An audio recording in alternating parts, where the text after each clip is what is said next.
الحمد لله الذي بيده تصريف الأحوال وتخفيف الأثقال، والصلاة والسلام على سيد الهادين إلى محاسن الأفعال، وعلى آله وأصحابه المضارعين له في الصفات والأعمال. أما بعد فأعوذ بالله من الشيطان الرجيم. بسم الله الرحمن الرحيم. لقد كان لكم في رسول الله أسوة حسنة لمن كان يرجو الله واليوم الآخر وذكر الله كثيرا. قال الله تبارك وتعالى في شان حبيبه في مقام آخر: ورفعنا لك ذكرك. قال النبي صلى الله عليه وسلم: من أحب سنتي فقد أحبني، ومن أحبني كان معي في الجنة، أو كما قال عليه الصلاة والسلام. صدق الله العظيم. درود پاک پڑھیں. اللهم صل على محمد وعلى آل محمد كما صليت على إبراهيم وعلى آل إبراهيم إنك حميد مجيد. اللهم بارك على محمد وعلى آل محمد كما باركت على إبراهيم وعلى آل إبراهيم إنك حميد مجيد.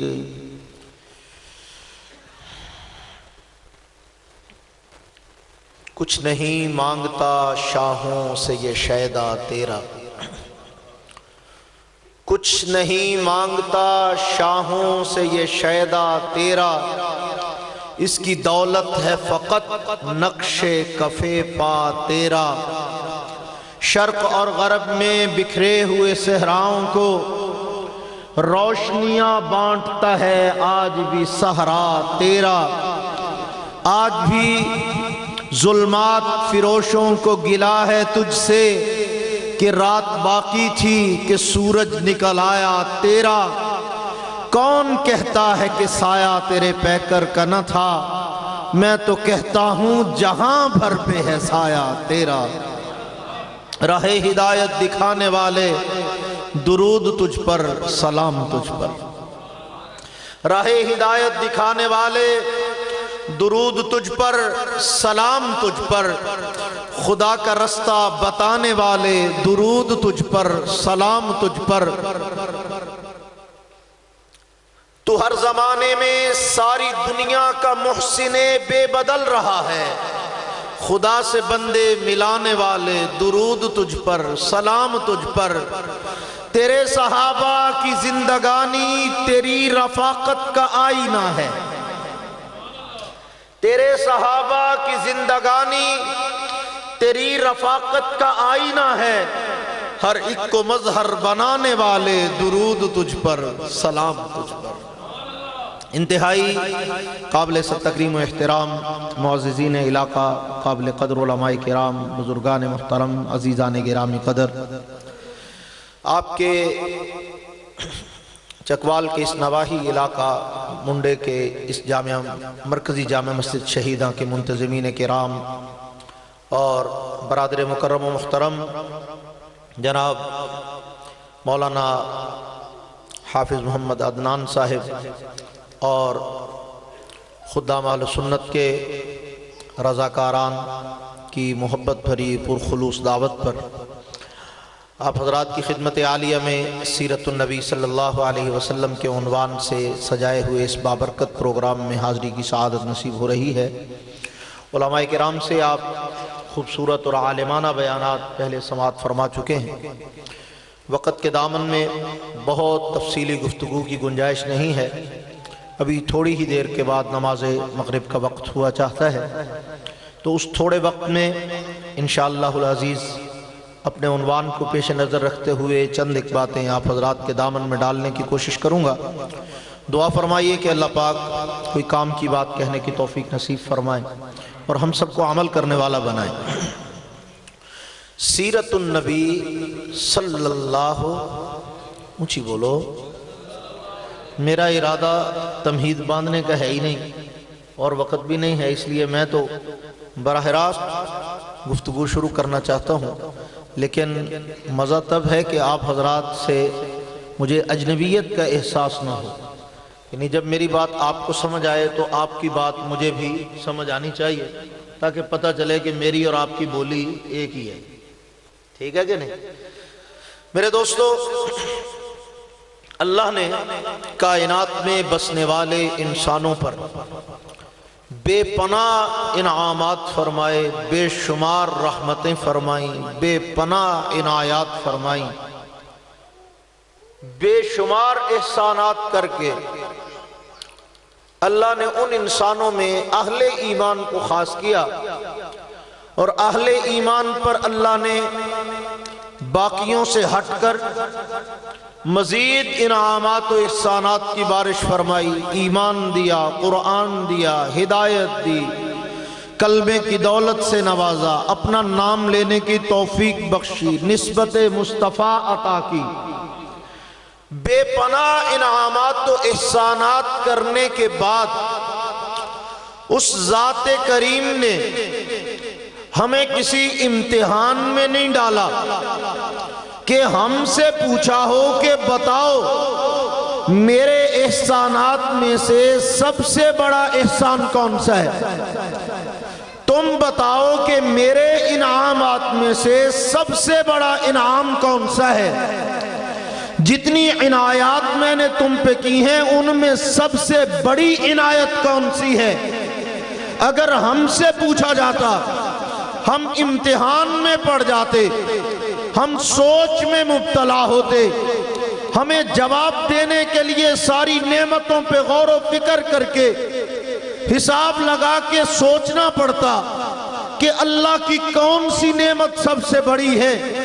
لیکن اس ذات کریم کا کرم بالائے کرم دیکھیے، احسان عظیم کی انتہا دیکھیے کہ اہل ایمان پر بے شمار احسانات و انعامات کے بعد ان بندوں سے نہیں پوچھا کہ تم بتاؤ کہ بڑا احسان کون سا ہے، بلکہ خود سے بتایا کہ لقد من اللہ علی المؤمنین اذ بعث فیہم رسولا۔ میرے احسانات میں سے، میری عنایات میں سے، میرے انعامات میں سے، میرے کرم میں سے سب سے بڑا انعام و احسان یہ ہے کہ میں نے تمہیں اپنا محبوب دے دیا ہے۔ کیا دیا بھائی؟ اپنا محبوب عطا کر دیا۔ بھلا اپنا محبوب بھی کوئی کسی کو دیتا ہے؟ خالق کائنات نے ہماری رہبری، ہماری رہنمائی کے لیے اپنے حبیب و محبوب پیغمبر کو ہمارے درمیان مبعوث فرمایا، ہماری رہنمائی اور ہدایت کے لیے۔ اور میں عرض کیا کرتا ہوں کہ جب بھی کسی کو کوئی تحفہ دیا جاتا ہے تو اس تحفے کی قدردانی کی دو میں سے کوئی ایک بنیاد ہوتی ہے۔ توجہ ہے آپ؟ دو میں سے کوئی ایک وجہ ہوتی ہے، یا تو یہ ہوتا ہے کہ جو تحفہ دیا گیا ہے اس تحفے کی اپنی مارکیٹ ویلیو، اس تحفے کی اپنی قیمت بہت زیادہ ہوتی ہے، اس وجہ سے اس کی قدر کی جاتی ہے۔ مثال کے طور پہ ایک آدمی آتا ہے، آ کے مصافحہ کرتا ہے، محبت سے ملتا ہے، میں اس کو نہیں جانتا، میں نہیں پہچانتا، مجھے نہیں معلوم رہتا کہاں ہے، پہلے کبھی ملاقات بھی نہیں ہوئی، لیکن وہ محبت اور عقیدت سے آپ کو کوئی تحفہ دیتا ہے۔ آپ شاپر کھول کے، گفٹ پیک کھول کے، ڈبہ کھول کے دیکھتے ہیں، اس کے اندر سے لاکھوں روپے قیمت کا کوئی تحفہ نکل آتا ہے، کوئی موبائل ہے، کوئی خوشبو ہے، کوئی پرفیوم ہے، کوئی لباس ہے، کوئی چیز، یعنی قیمتی درجے کی چیز ہے۔ اب اس تحفے کی قدر و قیمت کے لیے اس بندے کو نہیں دیکھا جائے گا کہ یہ کون ہے، دیکھا جائے گا تحفہ بڑا قیمتی ہے، بڑا نایاب ہے، بڑا زیادہ قیمت کا ہے، مارکیٹ ویلیو بہت ہے، لانے والے کا شکریہ ادا کیا جائے گا کہ آپ کی بڑی مہربانی، آپ نے اس قابل سمجھا، اتنی محبت سے نوازا، بہت شکریہ، تھینک یو، یہی کچھ ہوتا ہے نا۔ لیکن یہ تحفے کی قدر اس کی وجہ سے نہیں، کیونکہ اس سے تو پہلے سے کوئی لین دین ہی نہیں، کوئی تعلق نہیں، کوئی رابطہ نہیں، کوئی معاملہ نہیں، لیکن تحفہ خود اتنا قیمتی ہے کہ وہ قدر دانی پہ مجبور کر رہا ہے کہ اس کی قدر کی جائے، اس کو سینے سے لگا کے رکھا جائے، اس کو استعمال کیا جائے، اس کا لحاظ کیا جائے، اس کو پھینکنا نہیں ہے، اس کو الماری میں نہیں رکھ دینا، اس کو بھول نہیں جانا، بلکہ وہ تحفہ قیمتی ہے، قدر کی جا رہی ہے۔ بعض مرتبہ یہ ہوتا ہے کہ تحفے کی مارکیٹ ویلیو نہیں ہوتی، 10 روپے کی کیا ویلیو ہے آپ بھی جانتے ہیں، میں بھی جانتا ہوں، لیکن یہی 10 روپے اگر مجھے میرے پیر و مرشد کے ہاتھ سے ملے، کیا خیال ہے؟ بڑے حضرت قاضی صاحب رحمت اللہ علیہ نے کسی بابا جی کو کہا بیٹا یہ لو، یہ میری طرف سے تمہارے لیے ہدیہ تحفہ، وہ 10 روپے کو کبھی آنکھوں سے لگائے گا، کبھی چومے گا، کبھی ماتھے سے لگائے گا، سنبھال سنبھال کے رکھے گا، اس پہ نام لکھے گا، حضرت نے عنایت فرمائے، حضرت نے مجھے دیے۔ اب یہ 10 روپے کی کیا اوقات ہے، مارکیٹ ویلیو کیا ہے، لیکن اتنی قدردانی کیوں؟ یہ تحفے کی وجہ سے نہیں، دینے والے کی وجہ سے، کہ جس نے دیا ہے وہ شان والا ہے، جس نے دیا ہے وہ مقام و مرتبے والا ہے، جس نے دیا ہے اس کی عزت و عظمت میرے دل میں ہے، جس نے دیا ہے وہ متبع سنت عالم ہے، جس نے دیا ہے وہ عالم باعمل ہے، جس نے دیا ہے وہ نسبت مدنی کا امین ہے، جس نے دیا ہے وہ صحابہ کی عظمتوں کا پاسبان ہے، جس نے دیا ہے وہ عقائد کی آبیاری کرنے والا ہے۔ نسبت کا لحاظ کرتے ہوئے تحفے کی قیمت نہیں دیکھی جائے گی، نسبت کا لحاظ کیا جائے گا، اور یہ 10 روپے لاکھوں سے زیادہ قیمتی ہوں گے میرے لیے۔ کیوں؟ اس لیے کہ حضرت نے عطا فرمائے، حضرت نے مجھے مرحمت فرمائے ہیں۔ تو میرے دوست ذرا ایک لمحے کے لیے سوچنا، دینے والا اگر اعلیٰ درجے کا ہو، تحفہ معمولی بھی ہو تو بھی قدر کی جاتی ہے، تحفہ اعلیٰ درجے کا ہو، دینے والا معمولی ہو تب بھی تحفے کی قدر کی جاتی ہے۔ اور یہاں ذرا دیکھنا، دینے والا بھی بے مثال ہے، آنے والا بھی بے مثال ہے۔ نہیں سمجھے آپ میری بات؟ جیسے رب نے آمنہ کا لال دیا ہے، وہ رب بھی، اونچی آواز سے بولو، بے مثل و بے مثال، عرشوں کا مالک میرا رب، کائنات کا خالق میرا رب، رب الارض والسماوات نے، کائنات کے بے مثل خالق نے، جس کا اپنا اعلان ہے لیسا کمثلہ ہی شیء، کہ کوئی اس کی مثال ہی دنیا میں نہیں ہے، لا ضد لہ ولا ند لہ ولا مثل لہ ولا مثال لہ ولا مثیل لہ، نہ اس کا کوئی مثل ہے، نہ اس کا کوئی کفو ہے، نہ اس کا کوئی مقابل ہے، نہ اس کا کوئی ساجی ہے، نہ اس کا کوئی شریک ہے۔ وہ تنہا، وہ یکتا، وہ اکیلا، وہ بے مثل، وہ بے مثال، دینے والا رب، کائنات میں سب سے عرفہ، سب سے اعلیٰ، سب سے بلند و بالا، اور جسے عطا کر رہا ہے، جو دے رہا ہے، جو تحفہ، جو انعام کائنات پہ، اس امت پہ کیا جا رہا ہے، وہ انعام اتنا عرفہ اور اعلیٰ ہے، اتنا بلند و بالا ہے کہ اس جیسا دوسرا میرے رب کے خزانے میں بھی اور نہیں ہے۔ وہ یکتا گوہر ہے میرے رب کے خزانے کا، وہ نبیوں میں اعلیٰ، رسولوں میں اعلیٰ، کائنات میں اعلیٰ، ساری دنیا میں اعلیٰ، ان جیسا ہے ہی کوئی نہیں کہ کہنے والے کو کہنا پڑا کہ کوئی مثل مصطفیٰ کا کبھی تھا، نہ ہے، نہ ہوگا۔ اونچی آواز سے، ٹھنڈ صرف تانوں نہیں نہ لگ دی، مینوں بھی لگ دی۔ کیوں بھائی؟ ٹھنڈی ٹھنڈی سبحان اللہ سے کام نہیں چلے گا، سارے مل کے کہو ذرا بلند آواز۔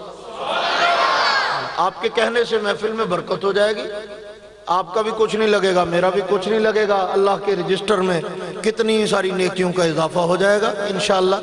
ہوگا کہ نہیں؟ تو اس لیے آپ کے بولنے سے مجھے احساس ہوگا کہ آپ کو میری بات سمجھ آ رہی ہے کہ نہیں آ رہی؟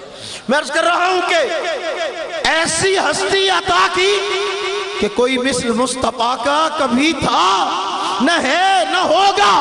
کوئی محجبین ایسا کبھی تھا، نہ ہے، نہ ہوگا۔ تخلیق کر کے نازاں ہوا آپ دست قدرت، کوئی شاہکار ایسا کبھی تھا، نہ ہے، نہ ہوگا۔ بے مثل و بے مثال.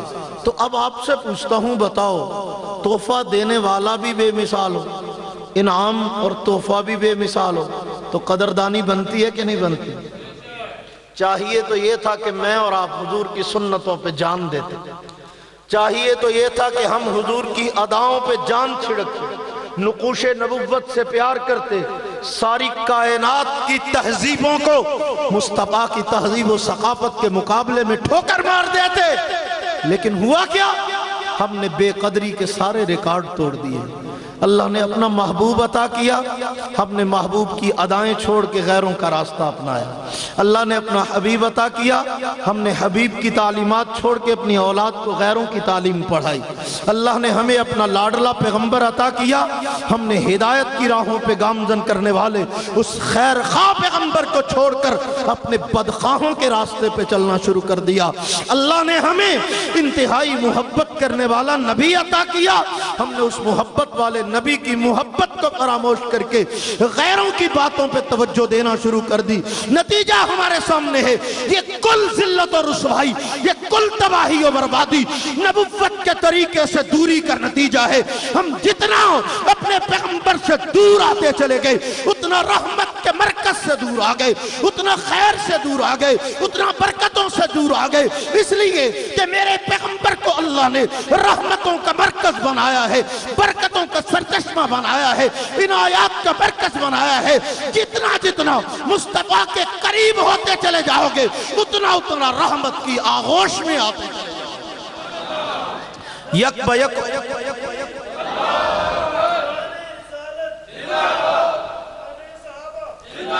یک با یک ابھرا ہرا کے غار سے ایک آفتاب، وہ محمد مصطفیٰ امی لقب رحمت مآب. ان کا آنا تھا کہ جنت کے دریچے کھل گئے، ابر رحمت اس قدر برسا کے چہرے دھل گئے. شافع محشر بھی ہیں اور ساقی کوثر بھی ہیں، قائد لشکر بھی ہیں اور صاحب منبر بھی ہیں. ان کا احسان اور کرم انسانیت پر قرض ہے، وہ بشر خیر البشر، ان کی اطاعت فرض ہے. اتنی بات سمجھ آ گئی؟ چلوں آگے. جلسہ رکھا ہے آپ نے سیرت النبی صلی اللہ علیہ وسلم. کیا مطلب ہے اس کا؟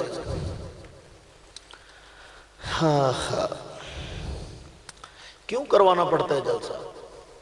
صحابہ نے تو نہیں کروائے تھے. کیوں اشتہار چھاپنا پڑتا ہے؟ کیوں مولوی بلانا پڑتا ہے؟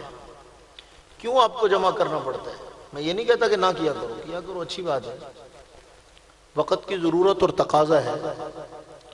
لیکن صحابہ کرام کو یہ ضرورت کیوں پیش نہیں آئی تھی؟ مجھے اور آپ کو کیوں پیش آتی ہے؟ اس لیے کہ گاہے بگاہے آپ کو بلا کے، اشتہار چھپوا کے، اعلان کروا کے، مولوی بلا کے، جمع کر کے، بہانے سے آپ کو یاد دلانا پڑتا ہے کہ حضور آپ کے بھی کچھ لگتے ہیں، میرے بھی کچھ لگتے ہیں، ہمارا بھی حضور سے کوئی رشتہ ہے. یاد دلانا پڑتا ہے. ان کے ہاں کیوں نہیں تھا؟ انہیں بھولتے تو ہی یاد دلانا پڑتا نا. انہوں نے کبھی حضور کو بھلایا ہی نہیں. مصطفیٰ کے یاروں نے کبھی حضور کو بھلایا ہی نہیں. تو جو بھولے گا اسے ہی یاد دلانا پڑے گا نا. تو ہم بھولے تو ہمیں یاد دلانا پڑا کہ آؤ بھائی حضور ہمارے بھی کچھ لگتے ہیں. اللہ کے نبی سے بھی ہمارا کوئی رشتہ ہے، کلمے کے بھی کچھ تقاضے ہیں، ایمان کی بھی کوئی بنیادیں، ایمان کی وجہ سے ہماری بھی کچھ ذمہ داریاں، نسبت مصطفیٰ کے بھی کچھ تقاضے ہیں. احساس دلانا پڑا. اور ان کے ہاں یہ کچھ نہیں تھا. کیوں؟ اس لیے کہ انہیں یاد دلانا نہیں پڑتا تھا. کیوں نہیں پڑتا؟ یہ کہ یہ ہاتھ میں پیالہ پکڑا، دائیں ہاتھ میں گلاس پکڑا، یاد آ گیا. بائیں میں کیوں نہیں پکڑا؟ اس لیے کہ حضور دائیں میں پکڑتے ہیں. اونچی آواز سے کہو ذرا. یہ پینے لگا، 3 سانسوں میں پیا، چوتھا نہیں. کیوں بھئی 3 میں کیوں، 4 میں کیوں نہیں، 2 میں کیوں نہیں؟ حضور 3 میں پیتے تھے. یاد آ رہے ہیں نا حضور؟ دائیں ہاتھ سے کھا رہا ہے، لقمہ دائیں ہاتھ سے. کیوں بھئی؟ کہ تو حضور دائیں ہاتھ سے کھاتے تھے. مسجد میں آیا، دائیں پاؤں پہلے داخل کیا. کیوں؟ حضور دائیں پاؤں پہلے داخل کرتے تھے. باہر نکلا تو بایاں پہلے نکالا. حضور باہر پہلے بایاں نکالتے تھے. اللہ کے پیغمبر پہ درود پڑھا تو کیوں پڑھا؟ حضور نے فرمایا مجھ پہ درود پڑھو گے من صلی علیہ واحدۃ صلی اللہ علیہ عشرہ، تم پہ 10 رحمتیں رحمتیں نازل ہوں گی. اب جناب واش روم میں جا رہے, قضائے حاجت کے لیے جا رہے, بایاں پاؤں پہلے اندر داخل کیے. کیوں؟ اس لیے کہ حضور پہلے داخل کرتے تھے. باہر نکلے تو دایاں پہلے نکالا, اس لیے کہ اللہ کے نبی ایسا کرتے تھے.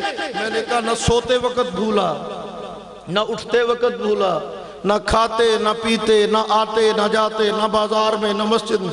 تو جس کو ہر وقت حضور یاد رہیں اس کے لیے پھر جلسہ کرانا پڑے گا. جس کو ہر وقت حضور یاد رہیں اس کو بینر چھپا کے یاد کرانا پڑے گا, اس کو نعرے لگا کے یاد کرانا پڑے گا, اس کو تقریر سنانی پڑے گی 2 گھنٹے کی. اسے تو محبوب ہر لمحہ یاد رہتے ہیں. میرے پیارے, اپنے آپ کو پیغمبر کی سیرت و سنت کے سانچے میں ڈھال تاکہ پھر تجھے یاد نہ کرانا پڑے, تجھے حضور ہمیشہ یاد رہے. بات سمجھ میں آ رہی ہے کہ غلط تو نہیں کہا میں؟ ناراض نہ ہو جانا, آپ کا تو میں نے کوئی نقصان نہیں کیا. جلسہ نہیں ہوگا تو نقصان مولوی کا ہوگا نا, آپ کا کیا نقصان ہے؟ میں نے عرض کیا کہ رحمت دو عالم فخر المرسلین خاتم الانبیاء صلی اللہ علیہ وسلم کے صحابہ حضور کو کیسے یاد رکھتے تھے؟ سنتوں کے ذریعے سے. اور یہ ایک فطری سی بات ہے یار, آپ کے پاس کسی کی کوئی چیز ہوگی نا تو وہ اس کی یاد کا ذریعہ بنے گی. میرے پاس یہ انگوٹھی ہے, جس نے مجھے تحفہ دی ہے اس کی یاد کا ذریعہ ہے. مجھے جب بھی خیال آئے گا مجھے ہوگا کہ یار فلاں نے مجھے گفٹ دیا ہے. ٹھیک ہے, مجھے لباس میں سے کسی نے کوئی چیز دی ہے تو میں جب بھی وہ پہنوں گا مجھے اس کا خیال آئے گا یہ مجھے فلاں نے تحفہ دیا ہے. مجھے کسی نے کھانا کھلایا ہے, میں جب کھانا کھانے لگوں مجھے خیال ہوگا کہ یہ فلاں نے میری دعوت کی ہے. تو حضور کی سنتیں حضور کی یاد کا ذریعہ ہیں. جب حضور کے طریقے کو اپناؤ گے حضور یاد آئیں گے, جب اللہ کے نبی کی بات پہ عمل کرو گے حضور یاد آئیں گے. تو جو بندہ حضور کو دن میں اتنی بار یاد رکھتا ہو, آپ کو پتہ ہے اصول قدرت ہے فاذکرونی اذکرکم واشکرونی ولا تکفرون, جتنا تم یاد کرو گے اتنا میں یاد کروں گا. اور یہ تو اصول فطرت ہے. آپ کسی سے کتنا رابطہ رکھتے ہیں, کتنا اس کو یاد کرتے ہیں, کتنا فون کرتے ہیں, کتنی کالیں کرتے ہیں, کتنا اسے یاد رکھتے ہیں, اتنا ہی وہ آپ کو یاد رکھے گا. آپ 18 سال کے بعد ایک آدمی کو ملے ہوتے ہیں, حضرت پہچانا نہیں, کہے گا یار ایڈا حافظہ میں کتوں لے آؤں, 18 سال بعد زیارت کر کے پہچان لوں. یہ کیسے ہوگا؟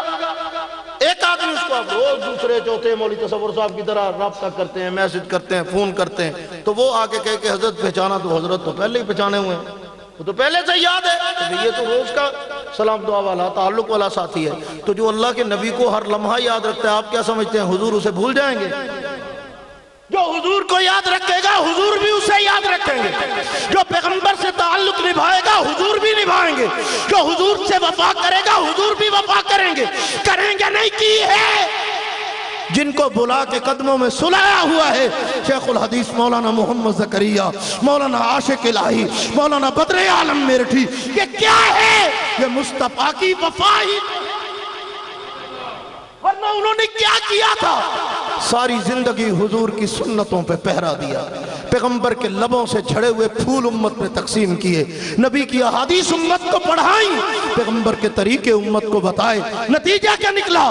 حضرت شیخ الحدیث مولانا محمد زکریا کاندلوی رحمت اللہ علیہ وہاں حضور کے قدموں میں جا کے جنت البقیع میں آرام فرمائے. آخری وقت بھی علماء فرماتے ہیں, ملنے والے وہاں کے فرماتے ہیں کہ حضرت کے پاس کوئی جاتا اور جا کے نصیحت طلب کرتا. 3 نصیحتیں فرمایا کرتے تھے, تفصیلات کا وقت نہیں ہے, اشارہ کر دیتا ہوں. فرمایا کہ حضرت فرمایا کرتے تھے پہلا کام یہ کرنا ہے موت کو دل سے یاد رکھنا. موت کو دل سے یاد رکھنا. یہ شیخ الحدیث مولانا زکریا رحمت اللہ علیہ کی وصیتوں میں سے. موت کو صرف یاد نہیں رکھنا, موت کو دل سے یاد رکھنا. دنیا کی لذتیں ختم ہو جائیں گی, بے مقصد کاموں میں وقت ضائع کرنے کا چسکا ختم ہو جائے گا. موت کو دل سے یاد رکھنا. دنیا کی محبت دل سے نکل جائے گی, مادیت پرستی کا زہر زندگی سے نکل جائے گا, بے سکونی اور ٹینشن اور ڈپریشن کے ڈرامے نکل جائیں گے, سکون ہی سکون ہوگا. کیوں؟ موت کو دل سے یاد رکھنا کہ اللہ کے سامنے ایک دن پیش ہونا. ایک کام. دوسرا فرمایا درود پاک کی غیر معمولی کثرت سے حضور پہ درود و سلام پڑھا کر. اور تیسری بات جو ارشاد فرمائی, جو اصل میں یہاں بتانا چاہتا ہوں, فرمایا کہ حضور کی سنت طیبہ کے اوپر عمل کا اہتمام کرنا اور خیال رکھنا. میری زندگی کا تجربہ اور مشاہدہ یہ ہے, اور تمہیں چیلنج کر کے کہتا ہوں, پورے روئے زمین کے 7 بر اعظموں میں پھل کے ایک بندہ ڈھونڈ کے دکھا دو, مجھے تو ابھی تک نہیں ملا کہ جس نے رسول اللہ کی سنت پہ عمل کیا ہو اور سنت پہ عمل کی وجہ سے اس کا نقصان ہو گیا. ایک بندہ مسلمانوں میں, کافروں میں, پورے روئے زمین پہ ڈھونڈ کے رسول اللہ کی سنت پہ عمل کی وجہ سے اس کا نقصان ہوا ہو، نہ ملا تھا نہ ملا ہے نہ ملے گا۔ تو ذرا سوچو، جس سنت مصطفیٰ میں نفع ہی نفع ہے، فائدہ ہی فائدہ ہے، نقصان کا چانس ہی نہیں ہے، اس سنت کو بھی ہم نے چھوڑا ہوا ہے، تو ہم سے بڑا بھی کوئی احمق اور بیوقوف ہوگا کہ جو اتنے منافع والا کام چھوڑ دے۔ تو میں کر رہا تھا کہ فخر دو عالم صلی اللہ علیہ وسلم کی یہ ادائیں حضور کی یاد کا ذریعہ ہے۔ اب توجہ کیجئے ذرا، آپ چپ چپ بیٹھیں تو یہ چپ تو مجھ سے برداشت نہیں ہوگی نا۔ نبی پاک صلی اللہ علیہ وسلم کی سیرت کا رکھا پروگرام، مولوی صاحب کو بلایا، کیوں بلایا جی؟ مولوی صاحب آپ ہمیں بتائیں کہ حضور کیسے تھے، اسی لیے بلایا کہ کوئی اور مقصد ہے؟ ہمیں بتائیے حضور کی سیرت کیا تھی، حضور کی صورت کیسی تھی، حضور کی ادائیں کیسی تھی، حضور کے کمالات کیسے تھے، معجزات کیسے تھے، حضور علیہ السلام کی عظمتیں کیسی تھیں۔ میں تو خراجہ بندہ ہوں، خراجہ مولوی ہوں، تو میں آگے سے کہوں کہ منو کی پتہ ہے حضور کیسے تھے؟ میں تو ویکھے کوئی نہیں، میری حضور نال کدے ملاقات ہی نہیں ہوئی۔ تو سوچی تو پہ جاؤ گے نا کہ مولوی ایڈی دوروں سدیا ہے، تو اے آ کے سانو ایکو گل دس گئے تو میں تو پتہ ہی کوئی نہیں۔ گل بھی ٹھیک ہے، میں نے تو دیکھا ہی نہیں ہے، میری تو حضور سے ملاقات ہی نہیں ہے، میں آپ کو کیسے بتاؤں کہ حضور کیسے تھے؟ مولوی صاحب آپ اتنی دور سے بلایا، کچھ تو کریں نا۔ میں نے کہا پوچھ کے بتاتا ہوں۔ کیا کرتا ہوں؟ پوچھ کے بتاتا ہوں۔ کہتا کس سے پوچھ کے؟ میں نے کہا اسی سے پوچھوں گا نا جس پہ اعتبار ہوگا۔ بولو، ہوں میں لین تے چاڑن لگا دے ہوں، تسی چپ کر گئے۔ اسی سے پوچھوں گا نا جس پہ اعتماد ہوگا، جس پہ اعتبار ہوگا۔ کہتا اچھا جی پھر پوچھئے کس سے پوچھنا ہے، کس پہ اعتبار ہے؟ میں نے کہا مصطفیٰ کی سیرت کے باب میں اعتبار کے قابل ہستیاں صرف دو ہیں۔ کتنی؟ صرف دو۔ تو وہ کون کون سی؟ میں نے کہا ایک وہ ہے جس نے مصطفیٰ کو بنایا ہے، ایک اس پہ اعتبار کیا جائے گا جس نے مصطفیٰ کو بنایا ہے، دوسرے وہ ہیں جنہوں نے حالت ایمان میں مصطفیٰ کو دیکھا ہے۔ جس نے بنایا ہے اسے خدا کہتے ہیں، جنہوں نے حالت ایمان میں دیکھا ہے انہیں اصحاب مصطفیٰ کہتے ہیں۔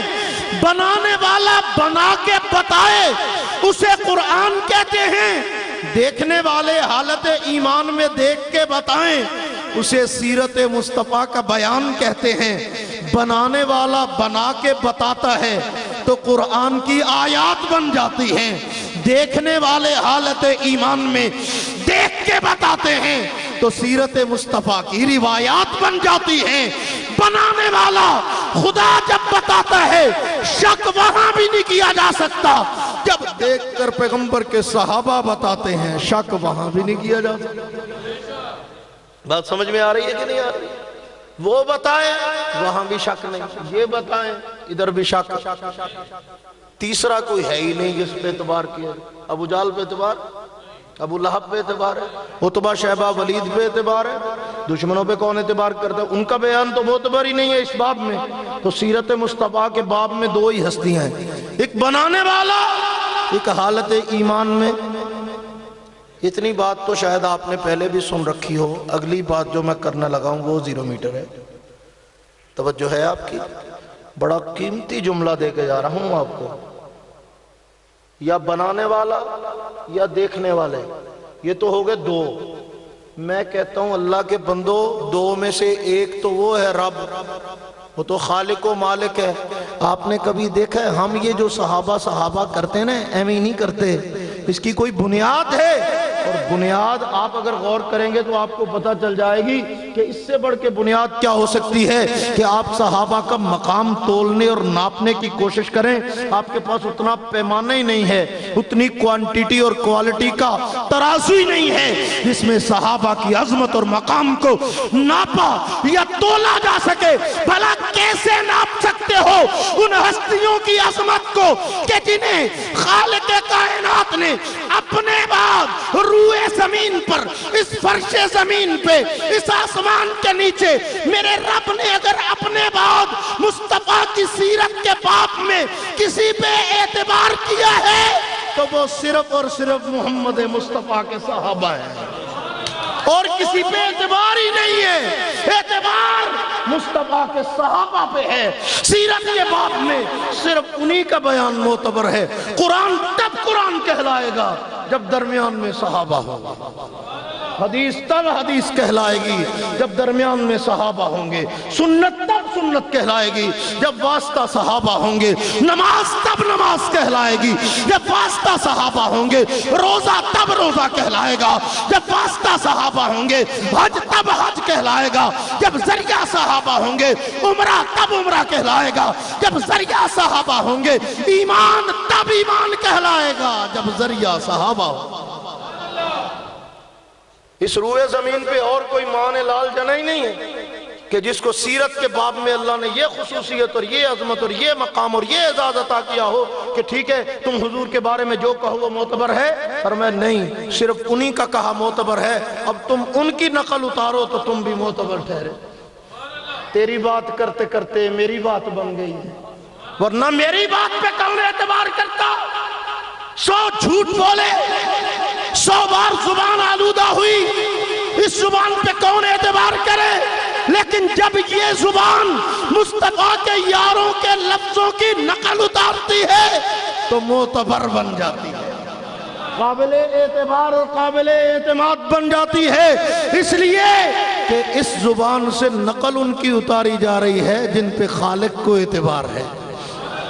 بات سمجھ رہے کہ نہیں سمجھ رہے؟ میرے دوستو توجہ کیجئے ذرا، وقت بڑی تیزی سے گزر رہا ہے اور میں نے بات کو سمیٹنے کی طرف لانا ہے۔ رحمت دو عالم فخر المرسلین خاتم الانبیاء صلی اللہ علیہ وسلم کی سیرت طیبہ، صحابہ اس کے کیا ہیں؟ گواہ بھی ہیں، بنیاد بھی ہیں، راوی بھی ہیں، اس کو ہم تک پہنچانے کا ذریعہ بھی ہیں۔ سیرت و صورت و سنت کی ہر ادا اور نقش کو ہم تک پہنچانے کا واحد اکلوتا تنہا یکتا ذریعہ صحابہ ہے۔ ٹھیک ہے، اتنی بات سمجھ میں آگئی؟ اگلی بات، پیار تو آپ بھی کرتے ہیں، میں بھی کرتا ہوں، چائنا والا پیار سمجھتے ہو؟ چل گئے تو چل گیا، نہیں تو نہ چل، گارنٹی کوئی نہیں۔ اس طرح کے پیار سے اللہ بچائے، اللہ ہمیں وہ پیار نصیب فرمائے جو قبر میں بھی کام آئے، حشر میں بھی کام آئے، قیامت کے دن حضور کے سامنے سرخروئی نصیب ہو، وہ پیار قابل قبول ہے نا صحابہ والا۔ تو عرض کر رہا تھا کہ پیار تو ہم بھی کرتے ہیں، لیکن صحابہ اکرام کے پیار کا کوئی انداز ہی وکھرا اور انوکھا ہے۔ کیسے بھلا؟ اب وہ پیار کرتے تھے تو کیا عجیب انداز تھا یار۔ کچھ چیزیں ایسی سیرت کے باب میں ملتی ہیں کہ جو اگر نہ بھی ہوتی نا تو دنیا کا کوئی مائی کا لال سیرت مصطفیٰ کو نامکمل نہیں کہہ سکتے، لیکن صحابہ اکرام نے کیا کیا؟ سیرت کے باب میں وہ باتیں بھی جمع کر دیں جن کے بغیر کام چل سکتا تھا، گزارا چلتا۔ لیکن میں ایک مثال دے رہا ہوں، ڈاکٹر محمود غازی مرحوم نے اپنے محاضرات میں ایک جگہ پہ تفصیل بیان فرمائی، فرمانے لگے کہ مثال دی کہ ایک بکری نبی پاک صلی اللہ علیہ وسلم کی زندگی میں آئی، صحابہ اکرام نے اس بکری کا الف سے یہ تک کا پورا بائیو ڈیٹا سیرت کے ریکارڈ کا حصہ بنا دیا۔ اب بکری بیچاری کی کیا اوقات ہوتی ہے، لیکن ایک بکری ہے، صحابہ نے یہ بھی بتایا کہ یہ بکری آئی کہاں سے تھی، خریدی گئی، اگر خریدی تو کتنے کی خریدی، کہاں سے خریدی، کس سے خریدی، کس بازار میں سودا ہوا، کب ہوا، کس تاریخ کو ہوا، کس کے ذریعے سے ہوا، پھر اگر یہ ہدیے اور تحفے کے طور پہ آئی تھی تو ہدیہ کیوں دیا گیا، کس نے دیا، کس موقع پہ دیا، کہاں پہ دیا۔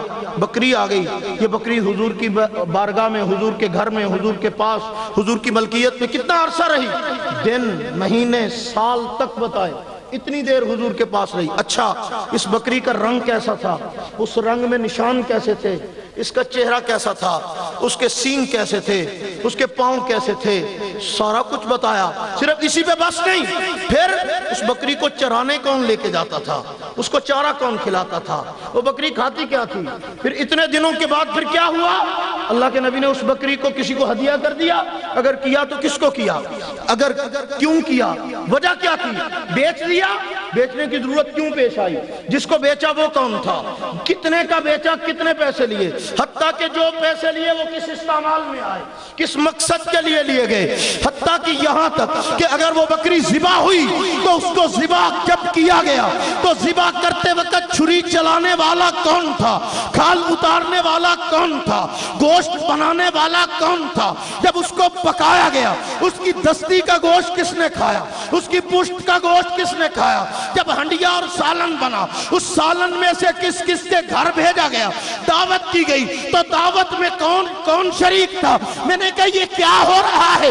جواب ملتا ہے فاروقی بتا، یہاں کے رہنے والوں کو اسے پیار کہتے ہیں، اسے والہانہ پن کہتے ہیں، اسے محبت کہتے ہیں، اسے آقا سے عقیدت کی انتہا کہتے ہیں کہ حضور کے ساتھ ایک بکری کی نسبت بھی ہوئی ہے تو صحابہ نے اس سے بھی پیار کیا ہے۔ تو اب سبق سیکھنا کہ تو آج کے دور میں حضور کے ہاتھ میں پیالہ آئے تو پیالے سے پیار کرتا ہے، حضور کے جسم پہ لباس آئے تو لباس سے پیار کرتا ہے، حضور کے وجود پہ چادر آئے تو چادر سے پیار کرتا ہے، حضور کے سر پہ پگڑی آئے پگڑی سے پیار کرتا ہے، حضور کا وجود صدیق اکبر کے کندھوں پہ آئے تو پیار کیوں نہیں کرتا؟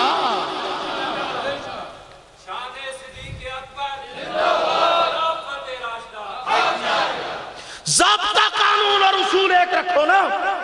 جب اصول یہ ہے کہ حضور کی طرف منسوب ہر چیز پیاری ہے تو پھر ہر صحابی پیارا ہے، اہل بیت کا ہر فرد پیارا ہے، حضور کا ہر رشتہ دار پیارا ہے، حضور کا ہر تعلق والا پیارا ہے، جسے محبت سے پاس بٹھایا وہ بھی پیارا ہے، جسے سینے سے لگایا وہ بھی پیارا ہے، جسے مسکرا کے دیکھا وہ بھی پیارے ہیں، جنہوں نے ہاتھ میں ہاتھ دیا وہ بھی پیارے ہیں، جنہوں نے نمازیں پیچھے پڑھی وہ بھی پیارے ہیں، جنہوں نے روزے ساتھ رکھے وہ بھی پیارے ہیں، جو جہاد میں ساتھ گئے وہ بھی پیارے ہیں، اور جو مصطفیٰ کا جہاں پہ پسینہ بہا وہاں اپنا خون بہایا وہ بھی پیارے ہیں، جو بدر میں ساتھ گئے وہ بھی پیارے ہیں، جو احد میں ساتھ گئے وہ بھی پیارے ہیں، اور جو حنین و تبوک میں ساتھ تھے وہ بھی پیارے ہیں، جو خیبر میں ساتھ تھے احزاب و خندق میں ساتھ تھے وہ بھی پیارے ہیں، جو روزے میں ساتھ ہیں وہ سب سے پیارے ہیں۔ پیارے تو سارے ہی ہیں لیکن جن کو ساتھ سلایا ہوا ہے وہ سب سے، اس لیے کہ نبی سے ان کا یارانہ جو پہلے تھا وہ اب بھی ہے۔ 1400 سال ہو گئے یاروں کو پیٹتے ہوئے، پیٹ تھک گئے نے، پر نبی سے ان کا یارانہ جو پہلے تھا وہ اب بھی ہے۔ وہ پہلے بھی وہیں تھے آج بھی وہیں ہیں، یہ الٹے لٹک گئے ان کا مقام نہیں بدلا، انہوں نے شور مچایا ان کی عظمت میں فرق نہیں آیا، انہوں نے چیخنا چلانا اور اپنے قلم سے ہاتھ کو کالا کیا ان کی شان میں فرق نہیں آیا۔ میرے رب نے کہا تمہارے منہ پہ تماچے کے لیے اتنا ہی کافی ہے کہ نبی سے ان کا یارانہ جو پہلے تھا وہ اب بھی ہے، تیرا جنت میں کاشانہ جو پہلے تھا وہ اب بھی ہے۔ وہ کل بھی جنت میں تھے آج بھی جنت میں ہیں، کل بھی ساتھ سوئے ہوئے تھے آج بھی ساتھ سوئے ہوئے ہیں، ان کو جدا کرنے کا تصور بھی پیدا نہیں ہو سکتا، اتنے قریب۔ توجہ، آخری بات توجہ ہے، ہمارے ایک دوست مولوی صاحب ہیں وہ تقریر کرتے ہوئے کہتے ہیں کہ اللہ مولوی دی آخری گل تو بچائے۔ یہ مولویاں دا یہ طریقہ واردات ہو، قوم تھکی پئی ہے، انہوں آخری کہہ کے نا تھوڑا جائے ایکسٹینشن لے لو ہے، تو میں سچی مجھے کی آخری بات کرنا ہوں، آپ پریشان نہ ہو، اذان کا وقت ہوا چاہتا ہے۔ رحمت دو عالم صلی اللہ علیہ وسلم کے صحابہ شان والے، تو میں نے عرض کیا محبوب ہیں، لاڈلے ہیں، پیارے ہیں، کیوں؟ لو بھئی آخری بات غور سے سنو، پلے سے باندھ لو، دل اور دماغ کی تختی پہ لکھ لو، کام آئے گی۔ ایک سوال آپ سے پوچھتا ہوں، ساری زندگی آپ کو جواب نہیں بھولے گا انشاءاللہ العزیز، قبر تک نہیں بھولے گا، ہمیشہ یاد رکھنا آپ سادے آدمی ہیں، پڑھے لکھے ہیں، نہیں پڑھے لکھے، ذمہ دار ہیں، آپ کو پڑھنا آتا ہے، کتاب کا حوالہ پتہ ہے، نہیں پتہ، سارا کچھ ایک طرف رکھو، صرف ایک سوال کا جواب دو۔ اہل ایمان ہو، رسول اللہ سے محبت کرتے ہو، پیغمبر کا کلمہ پڑھا ہے، صرف اتنا بتا دو کہ دنیا میں رب نے جتنے دل بنائے ہیں ان میں سب سے زیادہ پاکیزہ دل کس کا ہے؟ انی گل دسو، جتنے دل اللہ نے کائنات میں بنائے انسانوں کے، تمام انسانیت کے دلوں میں سب سے اعلیٰ، سب سے پاکیزہ، سب سے مقدس، سب سے مطہر دل کس کا ہے؟ نبی پاک حضرت سیدنا محمد الرسول اللہ صلی اللہ۔ اب اس بات پہ کسی مناظرے کی ضرورت ہے، کسی حوالے کی ضرورت ہے، کسی بحث کی ضرورت ہے؟ یہ بات تو پکی ہے نا کہ کائنات میں سب سے اعلیٰ دل مصطفیٰ کا ہے، ایسے ہی ہے؟ تسی بھی پکے ہو اس گل سے؟ پکے ہی رہا جے پھر ہاں، بات نہ مطلب تاندلی کرو نا جی، ہیر پھیر دی گنجائش نہیں۔ کائنات میں سب سے زیادہ اعلیٰ، اجلا، مقدس، مطہر، عرفہ، اعلیٰ، پاکیزہ، منزہ دل جناب سیدنا محمد مصطفیٰ کا ہے۔ صحابی آئے ہیں حضور کے پاس اور آ کے کہا یا رسول اللہ ایک پرسنل سا سوال پوچھنا ہے، تو اجازت ہو تو؟ فرمایا ہاں ہاں پوچھو۔ اس نے کہا جی پوچھنا تھا، بندے کو پیار ہو ہی جاتا ہے، آپ کو بھی ہوا کبھی کسی سے؟ کوئی آپ کو محبوب ہے، کسی سے پیار ہے آپ کو؟ اس کا ترجمہ کروں پیار کا، آقا آپ کے دل میں کوئی بستا ہے؟ حضور نے فرمایا ہاں انسان ہوں، مجھے بھی پیار ہے۔ کس سے؟ فرمایا عائشہ سے۔ مجھے بولو ذرا، کس سے پیار ہے؟ عائشہ سے۔ آقا میں نے مردوں میں سے پوچھا ہے، مردوں میں کس سے؟ فرمایا عائشہ کے باپ سے۔ اب ہم سے پوچھو صحابہ سے پیار کیوں کرتے ہو، ابو بکر سے پیار کیوں کرتے ہو، سیدہ عائشہ کا نام کیوں لیتے ہو؟ دماغ کا کوئی ہسپتال ہے تو وہاں جا کے علاج کرواؤ۔ اتنی بات تجھے سمجھ نہیں آتی کہ جو کائنات کے سب سے اعلیٰ دل میں بستے ہیں وہ ہمارے دلوں میں کیوں نہ بسیں؟ کائنات کا سب سے مقدس دل مصطفیٰ کا ہے، اور جن کا پیار مصطفیٰ کے دل میں ہے وہ ہے ابو بکر، وہ ہے میری ماں عائشہ صدیقہ رضی اللہ تعالیٰ عنہا۔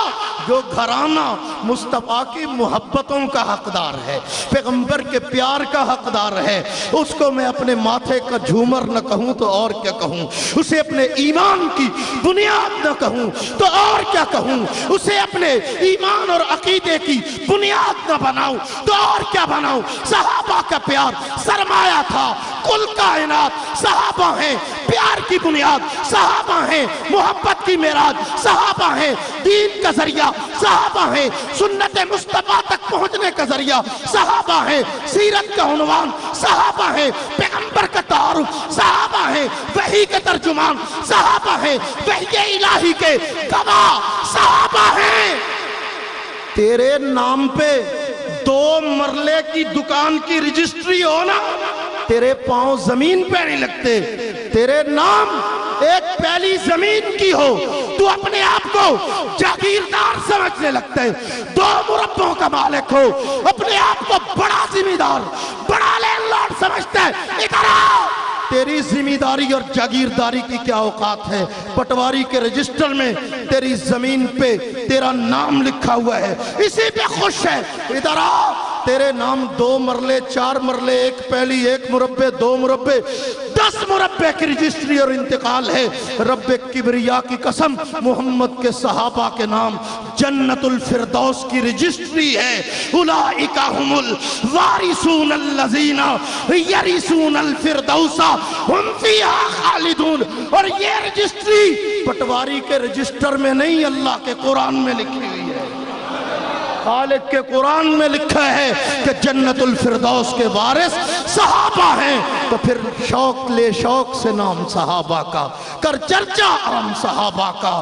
اگر طلب ہے تجھ کو جنت کی پھر دامن تھام صحابہ کا۔